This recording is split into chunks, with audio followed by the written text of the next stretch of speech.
Well, hello, everyone. I'm James Dobson, and you're listening to Family Talk, a listener-supported ministry.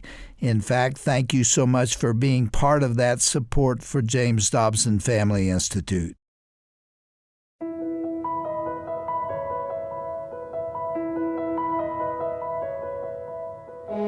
Welcome to another edition of Family Talk, the radio home of Dr. James Dobson, the voice you trust for the family you love.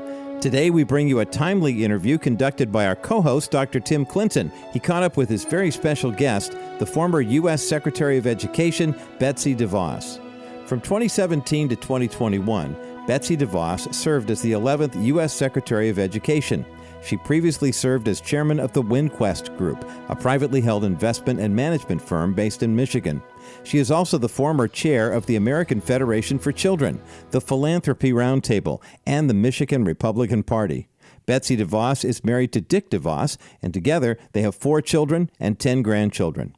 Well, we have a lot of ground to cover today. Dr. Clinton will dig in to ask Betsy DeVos several thought-provoking questions about her brand new book called Hostages No More, The Fight for Education Freedom and the Future of the American Child. Let's go to that conversation right now. Betsy has a brand new book out called Hostages No More, The Fight for Education Freedom and the Future of the American Child. In the book, she recounts her decades-long battle to put students first, hits back at the woke curricula in our schools, details reforms America must pursue to fix its badly broken education system. Ultimately, Betsy's laying out a roadmap for reclaiming education and securing the future of our kids and America. And she's going to share some of her vision with us here on Family Talk. Betsy, such a delight to have you join us. Dr. Dobson sends his regards, has such deep appreciation for you and all that you do. Well, I'm delighted to join you, and please do give both Jim and Shirley my very best regards. Let me jump straight into some of the role and calling that God has placed on your life. Former U.S. Secretary of Education under the Trump administration, an amazing journey in that role, and you've been, though, on the front lines for about 35 years dealing with education and Washington, a lifelong passion of yours. It goes all the way back to Holland, Michigan. Tell us just where those seeds came from. Well, I was very blessed to grow up in a home where parents encouraged us to follow our passions and follow the things that we felt called and led to and interested in. But when my oldest son, Dixon, my oldest son, Rick, turned ready to go to kindergarten, I started looking around for the right school for him. And Dick and I knew we were going to be able to have him go to whatever place was going to be best for him. And in the process of doing that, I discovered this wonderful little Christian school in the heart of Grand Rapids that was serving all of the neighborhood around. And while we didn't choose that school for Rick to attend, we chose a Christian school closer to our home. I got involved as a volunteer at this school.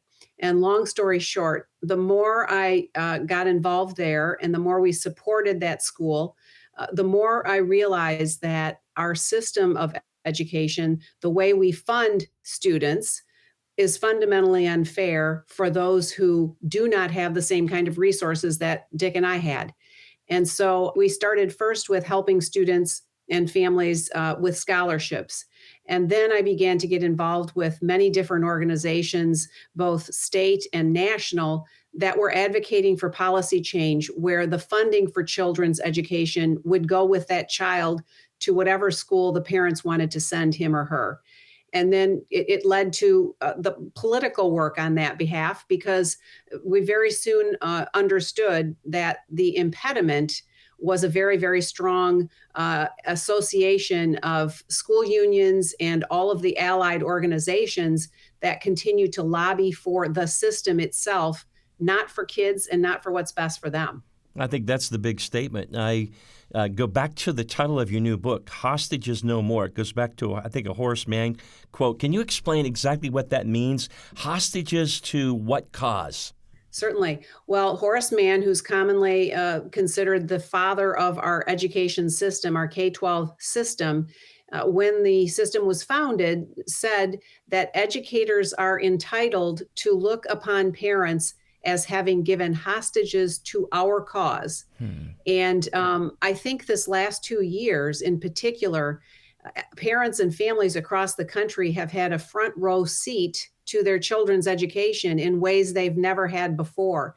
And many of them have been very disappointed, if not outright angry with what has happened, whether it's been the extended lockdowns, the mask mandates in and out, the distance learning that wasn't really learning, or discovering curriculums like critical race theory being infused into their child's classroom. There's a whole host of reasons that parents have become much more aware of, and in many cases unhappy with where their children are learning. And also out of necessity, many families, took their kids and started their own, perhaps micro school or learning pod, or a homeschool consortium, or established essentially a little one-room schoolhouse. And many of them are finding this is actually working better for our children. And so they're starting to demand the kinds of policy changes that I've been advocating for decades. I want to bring up the word property for a moment. We're hearing rumblings from the Biden administration. We also go back to Terry McAuliffe, the former governor of Virginia, stating basically that kids were the property of the school system, of the educational system. Explain that to us, because I think that's a really important concept, isn't it? Well, in that governor's race in Virginia, that was really the defining moment for that race. When asked by, I believe, a parent in an audience about, getting involved in their children's schools, and he famously said, "I don't think parents should be involved in what happens in the child's school." And many thought that he would roll back what was considered a major gaffe, but instead he doubled down on it, and in fact had Randy Weingarten closing out his campaign the night before the election. Glenn Youngkin acknowledged and campaigned the whole rest of his race as an underdog initially on the importance of parents having all kinds of involvement in their children's education, and in fact, with the ability to control and direct their child's education, which is precisely where the purview should be. Clearly, the system has considered very differently, and I think that's become increasingly clear to families in the last couple of years as well. There's a lot of politics here, a lot of power, a lot of money, isn't it? And it drives this whole system. Yeah, it is really centered around power and resources, money. And we saw school unions and all their allied organizations basically extract $200 billion in COVID relief monies during the past year and a half. And the reality is that was only part of the agenda. In many large urban areas, they refused to open back up unless a whole list of other demands were met. And it's not student centered on what's best for the kid. It is very adult centered. And so before the pandemic, we had major issues and problems for many children, many of them who have been stuck in assigned schools with no other option, and being really failed in their learning opportunities. All of the data coming out well before the pandemic has continued to indicate that those at the bottom end of the spectrum continue to do more poorly than those at the top. And in fact, those at the top end of the performance spectrum have plateaued out in the last number of years before the pandemic. So the system itself has been broken for a long time, and it has revealed itself for what it is, really bent on serving itself, not on serving students. So it's time to change that and put the power into the hands of parents, and the resources that are already expended on those children, attach them to that child, like metaphorically to their backpack, and let them find the right learning environment for each child. Well, we sure do stand with you on that. That's for sure. When I was going through your book, I saw that quote. It actually is a Hitler quote, I think. "He alone who owns the youth gains the future." And do you think that's really at the heart of this, what's going on? I do. I mean, I think it's been a long concerted effort. It was crystallized at the federal level when the Federal Department of Education was constituted in 1979. It was a payoff that Jimmy Carter made to the teachers' unions for their endorsement during that presidential race. It was the first time they had endorsed a presidential candidate, and he came through and formed the Department of Education.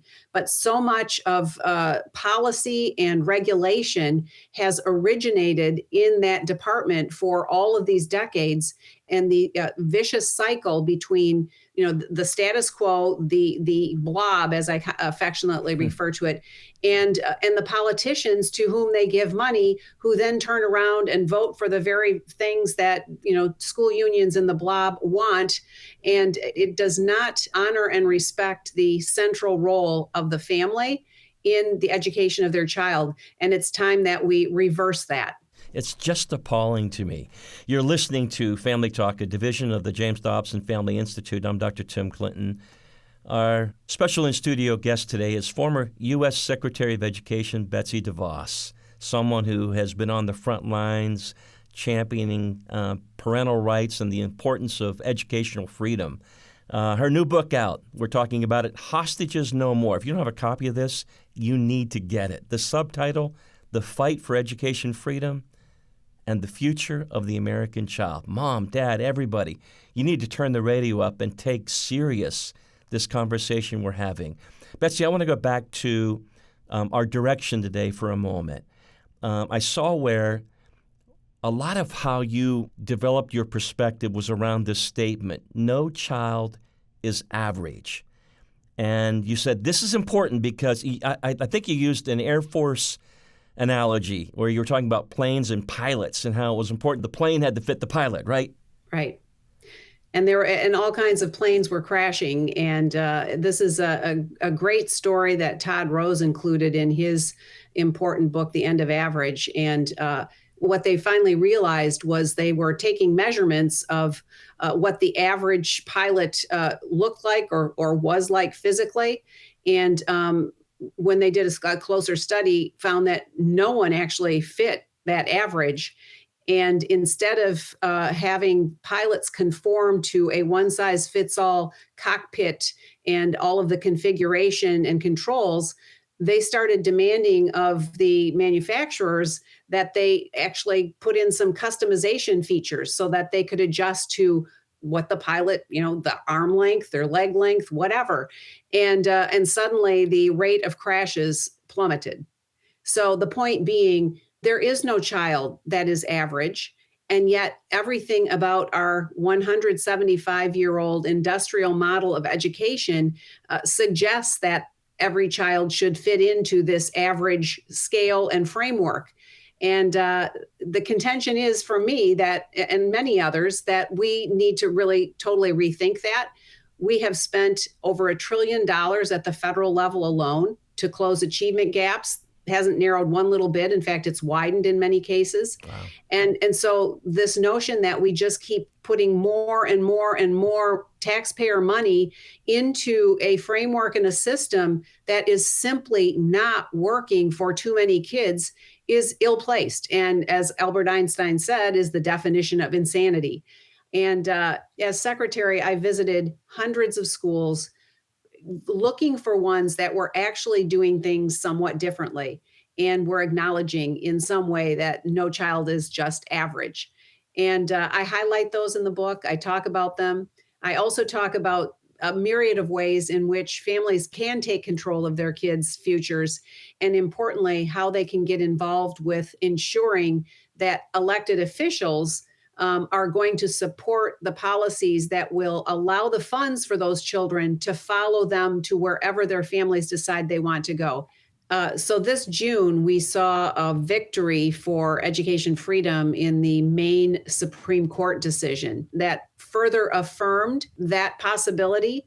I think the time is very ripe, and I just urge and encourage all families and grandparents to really pay attention to and support those who are going to support kids in their futures. The dispute we're talking about that was resolved via the Supreme Court ruling on June 21st in Carson versus Macon, actually began as a challenge to the system that Maine uses to provide a free public education to school-age children. Yeah. In some of Maine's rural and sparsely populated areas, school districts opt not to run their own secondary schools. Instead, they choose one of two options: sending kids to public or private schools that the district designates, Yes. or paying tuition at public or private schools that each student selects. But in the latter case, and this is the key, state law allows government funds to be used only at schools that are non-sectarian. In other words, schools that don't provide religious instruction, like Christian schools. Yes. So 2 of Maine's families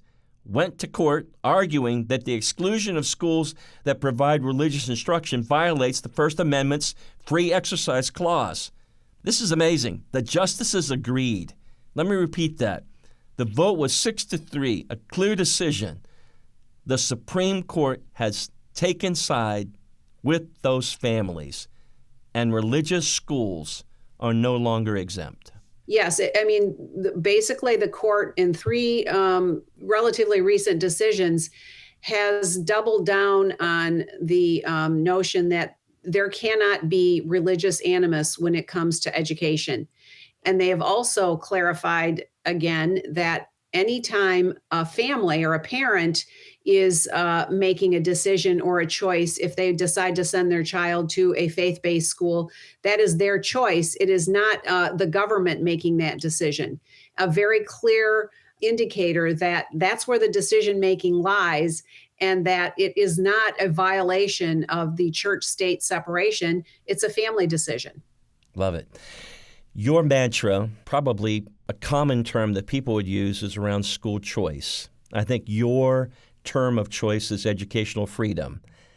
Can you explain it to us? And you also say it's morally just and that it works, that there's research behind it all. Certainly.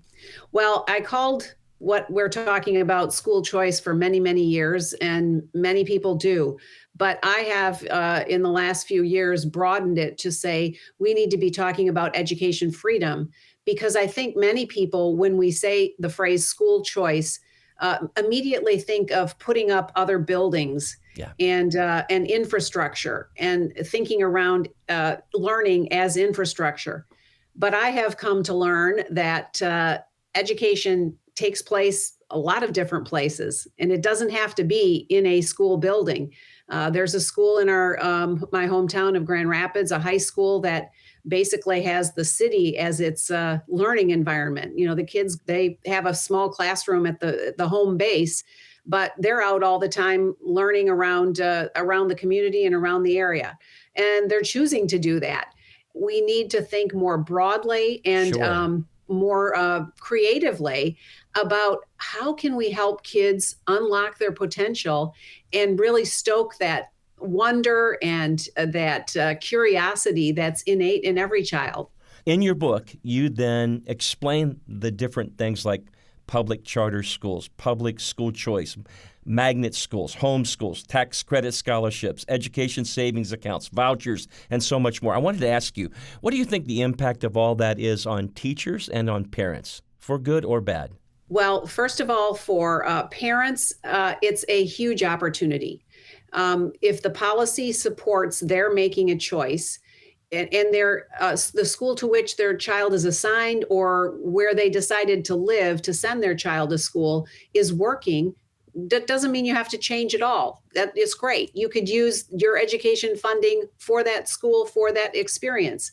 But if it doesn't, you have other options. In places where there are robust programs around this, there are a lot of resources for families to avail themselves of to help understand what the options are. So that's for parents and families. Okay. For teachers, education freedom would unlock the world for them as well. It would be awesome for teachers to be able to work in an environment where they can find the best fit for them.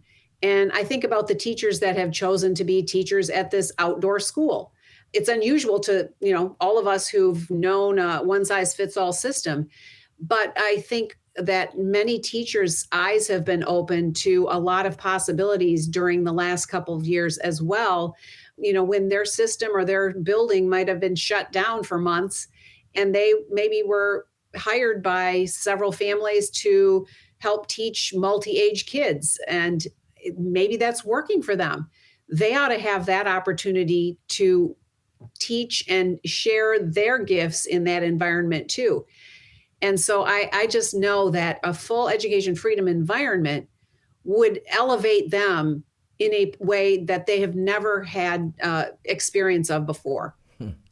Betsy, I wanted to ask you about the growing animus, I think, that's out there toward people with sincerely held religious beliefs. They're seeing CRT, gender ideology, even up the collegiate level, the fight they're under, the lawsuits that are coming, the Title IV funding issue, Title IX concerns, and more. Just a broad statement. What do you think is happening, and where do you see it going? Well, I think, unfortunately, the far left of the Democrat Party has really been the tail wagging the dog in many respects. And it's very concerning to see how, much of the good work that the last administration did to reassert and clarify the importance of religious freedom and your ability to practice your faith in all aspects of your life. It's under attack everywhere. It's not just in education, but it's especially so in education because that's where, young people are formed.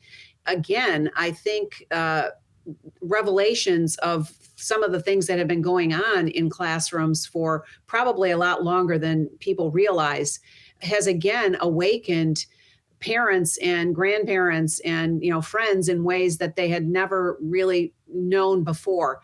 The time for demanding change and demanding the ability to control and direct their own child's educational futures, it has never been more ripe. And I do think that while we're seeing a lot of action at the federal level right now that is antithetical to what many parents and families want, it is also our right in our democracy to speak up and change people in office who are ultimately making these decisions. You bet. I know in your book you were very concerned to speak to that mom or dad who feels like they may not have the knowledge or the voice on what to do if they feel like they're up against the wall. Maybe they're in a school system where they are feeling a lot of pushback. But can you give some words of hope and encouragement here as we go, Betsy? Well, certainly. I just will urge and encourage all parents to pay attention to this moment and feel emboldened in your efforts to advocate for your own children and for those in your family and your neighborhood. We need to make sure that parents and families are put back in control of their children's futures. And it's been very clear in the last 2 years in particular that the system that we have long thought has been serving us well has not been doing the job for too many kids and for too many families. And for those who are in a great place and have an environment that is supportive of them being the prime educators of their family, that is wonderful. Protect that and encourage and nurture that. And for those who want something different for their children, help be part of the chorus that has been building to change that dynamic and to give you and your friends and neighbors the opportunity to make those decisions for your children. There are a lot of people that are in your camp, in your court. You bet. And just be emboldened to do what you need to do next to make that change. Betsy, thank you for serving our great country in that role as Secretary of Education and for all you continue to do. And congrats again on the new book. It's Hostages No More, The Fight for Education Freedom and the Future of the American Child. Every parent needs to have a copy of this book. And by the way, we need to be showing up at those school board meetings. We need to be running for the school board. And we need people in those positions having a voice for such a time as this, standing strong on the values that do matter to us all. Betsy, on behalf of Dr. Dobson, his wife Shirley, the entire team at Family Talk and more, we again so salute you and thank you for the good work God's doing in and through you. Thank you for joining us. Thank you so much, Tim.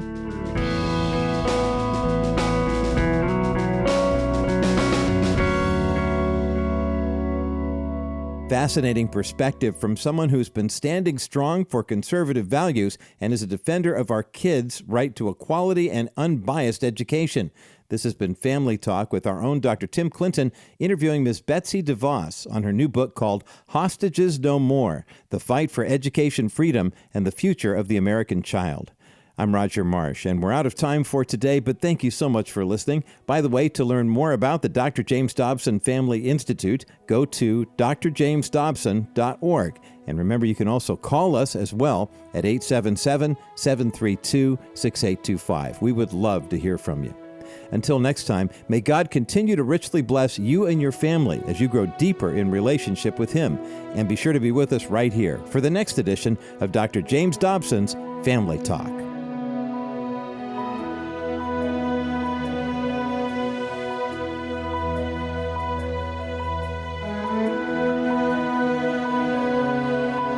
This has been a presentation of the Dr. James Dobson Family Institute.